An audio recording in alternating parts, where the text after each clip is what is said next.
अस्सलाम वालेकुम वरहमतुल्लाहि वबरकातुहू। हरा धनिया के बारे में कुछ अजायबात भी हैं दुनिया में। हरा धनिया को हमने समझा हुआ कि बस सब्जी में डालो, छिड़क लो और खा लो, जान छुटी। नहीं नहीं नहीं नहीं, हरा धनिया एक अजूबे का नाम है, अजूबा है हरा धनिया। वो तमाम लोग जिनको कहीं भी गर्मी महसूस हो रही है, वो सर में गर्मी महसूस हो रही है, हलक में गर्मी जलन महसूस हो रही है, सीने में महसूस हो रही है, फेफड़े में महसूस हो रही है, मसाने में महसूस हो रही है, पेट में महसूस हो रही है, पेशाब में जलन गर्मी महसूस हो रही है, बाथरूम वाली जगह में जलन गर्मी महसूस हो रही है, उन सब के लिए मुफीद है। प्लस गर्मी बहुत लग रही है, गर्मी से काबू से बाहर हो रहे हैं, या किसी मखसूस यूनिट पर इन्फ्लेमेशन बहुत ज्यादा है, कोई मखसूस यूनिट ऐसा है जो डैमेज है, जख्मी कैफियत है, तो वहां इन्फ्लेमेशन बहुत ज्यादा है, वो जल रहा है। एक ये कैफियत, दिमाग की वो कैफियत जहाँ दिमाग सुन है, सोया हुआ है, तो इन तमाम कैफियत में जो है हरा धनिया इंतहाई बेहतरीन किरदार अदा करता है। औरत सुबह भी ले सकती है, दोपहर को भी ले सकती है। रात को ना औरत ने लेना है ना मर्द ने लेना। हाँ, ये जरूर है कि किसी की शादी में या मौत मैयत में 40वें बरसी में गए,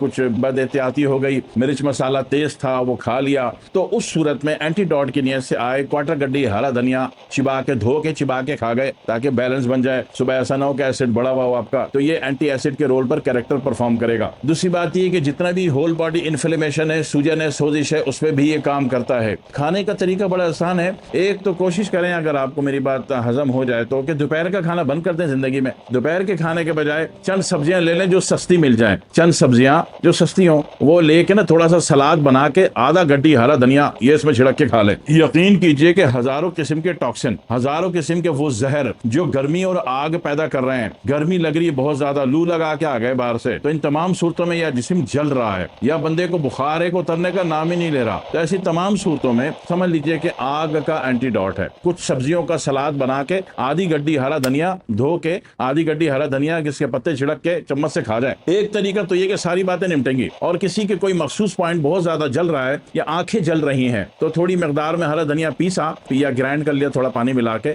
ये फ्रिज में रखना है, पहले थोड़ा ठंडा करना है, फिर रुई इसमें डबो के आंखों के ऊपर रख दें, कोई 5 मिनट, आंखों की जलन खत्म हो जाएगी, आंखों की सुर्खी खत्म हो जाएगी, आंखों का जर्द रंग, किसी दौर में हेपेटाइटिस हुआ था बी तो वो पीला रंग दे गया, तो वो जनाब खत्म होने का नाम नहीं ले रहा, तो उसको तो जरा 7-8 दिन करना पड़ेगा कि इसकी थोड़ी सी जनाब वाली चटनी बनाई या पानी डाल के ग्राइंड कर लिया, थोड़ा सा क्वार्टर गड्डी हरा धनिया, उसमें रुई डबो के उसको फ्रिज में रखा, ठंडा किया, फिर रुई डबो के उसका आंखों में रख दिया 10-10 मिनट के लिए 7-8 दिन, तो आंखों का डिपॉजिट पीला रंग वो भी निकल जाएगा। आंखों में सुर्खी, आशोब चशम फैला हुआ है, तो पहली और दूसरी दफा में ही ठीक हो जाएगा। आंखों में कोई गलत चीज चली गई, वो जलन कर रही है, अजियत दे रही है, तो उसमें भी इसके पानी में डबोया हुआ, इसकी चटनी में डबोया हुआ, चटनी मतलब सिर्फ यही पिसा हुआ, मतलब चटनी मतलब ये निकल रहा, हरी मिर्च भी कूट दिया आपने साथ में, सिर्फ यही पिसा हुआ चटनी इसकी, तो ये जनाब वाली इसमें रुई डबो दी, तो उससे भी मसला हल हो जाता है। किसी तरह बंदे को जिस्म बहुत जल रहा है, तो ऐसी सूरत में पूरा एक गड्डी हरा धनिया लें और आधा गिलास पानी डालें, इसको ग्राइंड करें और पूरे जिस्म पे लगा दें, आधा घंटा बैठे रहें हरे रंग का भूत बन के, और उसके बाद बेशक नहा लें, तो जिस्म की जो जलने का इन्फ्लेमेशन वैल्यू थी ना, खून जो पक रहा था वो खत्म हो जाएगा। इसी तरह गलती से आम धोया नहीं, आम रात को पानी में भिगोया नहीं और डायरेक्ट खा लिया। आम रात को पानी में भिगोएंगे, सुबह धो के खाएंगे ना, क्योंकि आम को कार्बेट में बारूद में पकाया जाता है, तो इसी तरह गलती से कभी इस तरह डायरेक्ट आम खा लिया, अब जिस्म से पसीना है कि वो इतना बह रहा है कि रुकने का नाम ही नहीं, तो उसमें 2 काम करने पड़ेंगे। एक तो ये कि चंद सब्जियां लेके सलाद बना के आधी गड्डी हरा धनिया काट के कुतर के उसमें चम्मच चम्मच खा जाओ। बंदर की 80 बीवियां और 800 बच्चे क्यों होते हैं? वो हर चीज कच्ची खाता है। कभी देखा बंदर की बेगम को बेलन लेके रोटी पकाते हुए? कभी भी नहीं। तो इसलिए कच्चा खाना है इसको। दोपहर को कोशिश करें कि ये सलाद पर ही गुजारा करना है, ये सलाद पर आ जाए, बल्कि ये जो लंच वाली बात है ना, ये हजम नहीं होती, ये वारे में नहीं आ रही आजकल। तो एक तो खा लिया आपने, दूसरा आपने क्या किया कि आधे गड्डी जो बच गया उसको जनाब वाली ग्राइंडर में डाला, आम खाया था, पसीना बहुत आ रहा था, पसीना रुक नहीं रहा था, और अभी आपको वीडियो शूटिंग पे जाना, पसीना आएगा तो शूट होगा कैसे? तो ऐसी सूरत में क्या करना है कि आधा गड्डी जो धनिया बच गया उसको डालो ग्राइंडर में, 1 गिलास पानी डालो और जनाब वाली उसको ग्राइंड करके पी जाओ भरी दोपहर को। रात को नहीं पीना, रात को धनिया पीना बंदे को धनिया कर देगा, नामर्द कर देगा। दोपहर की बात कर रहा हूँ जब सूरज गर्म हो। हर चीज अपने मौके पर मैच करती है, नहीं तो नुकसान दे देती है। ये तो हो गया धनिया का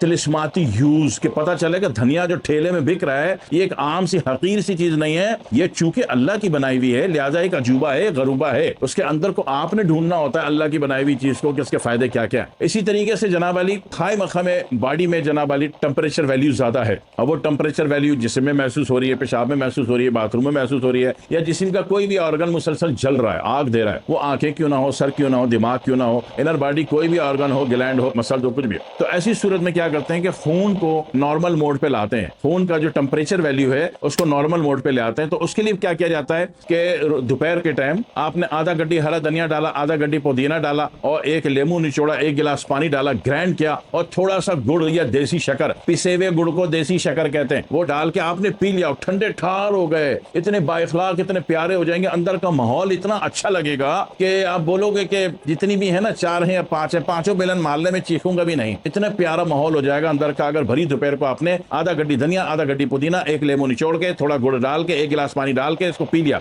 और अगर आपको गले में खराबी नहीं है, कोई टॉन्सिल थायराइड का खतरा नहीं है, बर्फ से एलर्जी नहीं है, और दोपहर के टाइम पी रहे हैं, गर्मियों के मौसम में, तो एक आध बर्फ का क्यूब भी डाल लिया, ओ हो, जिसमें ऐसा ठंडे ठार हो जाएगा जैसे कि आप जियारत में आ गए। जियारत समझते हो, वो मुर्दे की जियारत नहीं कह रहा मैं, जो कोयटा से आगे जियारत का इलाका है, ऐसा लगेगा आप जियारत में आ गए। ज्यादा अच्छे मॉडर्न पढ़े लिखे तो ऐसा लगेगा स्विट्जरलैंड की हवाओं में घूम रहे हैं। कल दोपहर को 12 बजे या 2 बजे बना के पी के देख लो, तसल्ली कर लो, अंदर का माहौल अच्छा हो जाता है, अंदर एक जंग छिड़ी हुई आग और बारूद की, वो खत्म हो जाती है, बेहतरीन हो जाते हो। करके देख लो, खून भी साफ करता है, जिस्म के बहुत सारे इलाज भी करता है, बहुत बड़ी बड़ी इमरजेंसी में निपटाता है, शुगर वाले को भी मुफीद है, और जनाब वाली ब्लड प्रेशर वाले को भी मुफीद है। सिर्फ पार्किंसन वाइब्रेट, पार्किंसन वाले को नुकसान दे देगा, तो पार्किंसन वाला ना ले, सही है, आसान बात। और टीपीएचए वीडीआरएल सिफिलिस वाले को, जिसकी रिपोर्ट में आ रहा है उसको नुकसान देगा, तो वो ना ले। तो ये 2-3 अफराद ने नहीं लेना, बाकी पूरी कायनात इसको ले सकती है। अब आपको पता चला कि धनिया बिकता ठेले में, मगर अल्लाह के अजायबात में से, अल्लाह का एक अजूबा है। अगर आपको पता चले, अल्लाह इसके फायदे बहुत दिए, अल्लाह ताला ने बहुत फायदे दिए। दुआ में याद रखिएगा। अस्सलाम वालेकुम व रहमतुल्लाहि व बरकातुहू।